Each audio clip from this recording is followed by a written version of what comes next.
Hello and welcome to another edition of View from the Bleachers. I'm Tim Jones, and this week I'd like to ask you a question.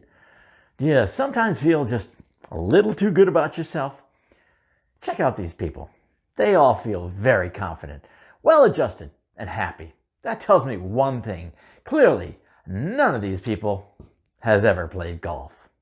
You know, I've been golfing for over 5 decades, and if there's one thing I've learned, it's the importance of yelling "fart" after every drive, just to make sure nobody gets hurt when I shank my tee shot into the gallery. More about the psychology of this sport on the other side.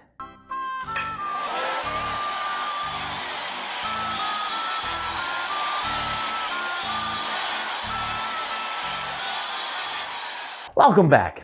You know, they say that golf's mostly a mental game, and I'm sure they're right because I must be mental to keep flailing at this sport for the past 5 decades. Whenever I'm feeling just a little too good about myself, a little too self-assured, nothing brings me back down to earth, back to my normal state of self-loathing and despair, like 5 hours of non-stop futility and embarrassment spent trying to master this elusive game called golf. Nothing reminds me of how inadequate I am, like spending half a day in nature, searching in vain for countless tee shots that have gone terribly awry, in pursuit of lost golf balls hidden like buried treasure deep in the rough. Which leads me to this poignant ethical question. If you lose your tee shot in the tall rough, and in the process of looking for your missing golf ball, you find another ball, exactly how many yards closer to the fairway can you move your new ball to improve your lie? But I digress. While on TV, the pros make it look so easy, the harsh reality is that golf is a sport whose primary purpose is to crush your spirit, cause you to cry in despair, and leave you questioning your manhood, unless you're a woman, that is. Now, this may come as a shock to you, but actually, I'm a lousy golfer.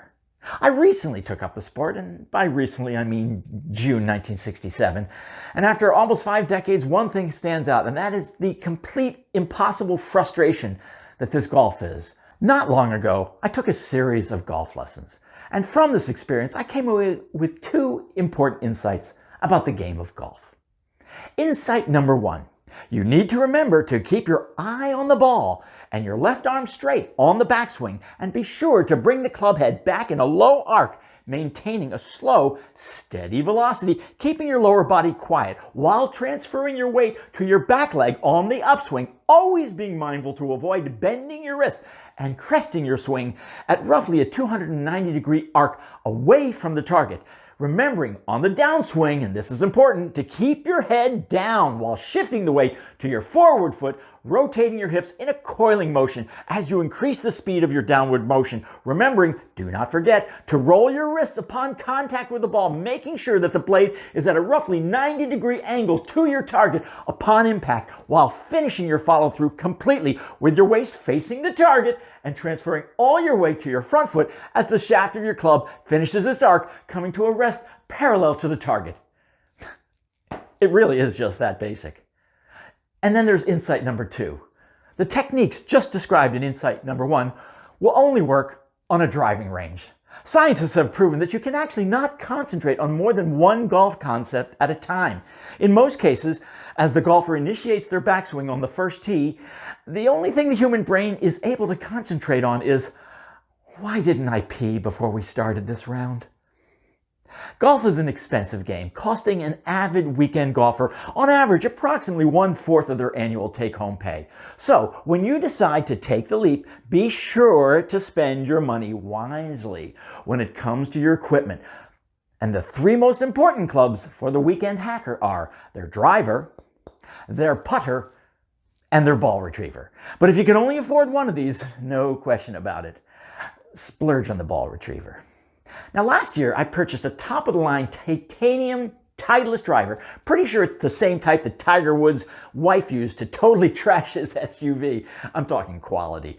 The feel of my new driver was a bit awkward at first, but after a few trips to the driving range and some helpful pointers from a 7-year-old girl who was 2 mats down from me, I can now consistently hit my drives 20 yards farther, right into the right woods, than I ever could before. And then there's the all-important putter. Experts, And by experts, of course, I am referring to that same 7-year-old girl 2 mats down from me at the driving range, say that the fastest way to shave strokes off your golf game is to improve your putting. Now, personally, I prefer my time-tested technique for consistently shaving off strokes. I treat any putt that I leave within 9 feet of the hole as a gimme. Last year, I also purchased a high-tech center-weighted alloy putter with a grid pattern that looks like an airport runway, designed to help guide my aim. After using it for less than 2 seasons, I'm pretty sure I know which side of the putter is the front, and I don't mean to brag, but ever since I bought my new putter, I have been able to trim on average 7 putts off my game. Well, in full disclosure, that's primarily because I can't figure out how to use the goddamn putter, and so I typically put it away after about the 14th hole, as I no longer see the point to further compounding my suffering and frustration by actually counting my putts. So if you're looking for a way to elevate your blood pressure while lowering your self-esteem, take it from me. Golf is your game. Now, I've been at it for almost 50 years, and I'm no closer to unlocking the mystery of this game than I am to understanding the appeal of the TV show Real Housewives of Orange County. What's that all about? The only change in my game in the last 2 years is that, well, in addition to my banana slice, I've also added a banana hook. And I'm just talking about my putting game. But you know, if after all these purchases, my new driver, my putter, my new ball retriever, and all the lessons I've been taking, if my game continues to flail, I won't give up on this cruel sport because I am not a quitter. I may just shift my selection of golf venues and try some new courses, preferably ones with windmills and pirate ships. And I won't stop until I get the ball through the clown's mouth on the very first try. Well, that's the view from the bleachers. Perhaps I'm off base. I'm Tim Jones, and remember, if you like this video or you're starting to worry about me, well, then simply click on the subscribe button below and share this video with your friends or anyone you'd like to annoy. For more of my humor, visit my website, viewfromthebleachers.net. Well, I have to go. I see I'm up next at the tee. 4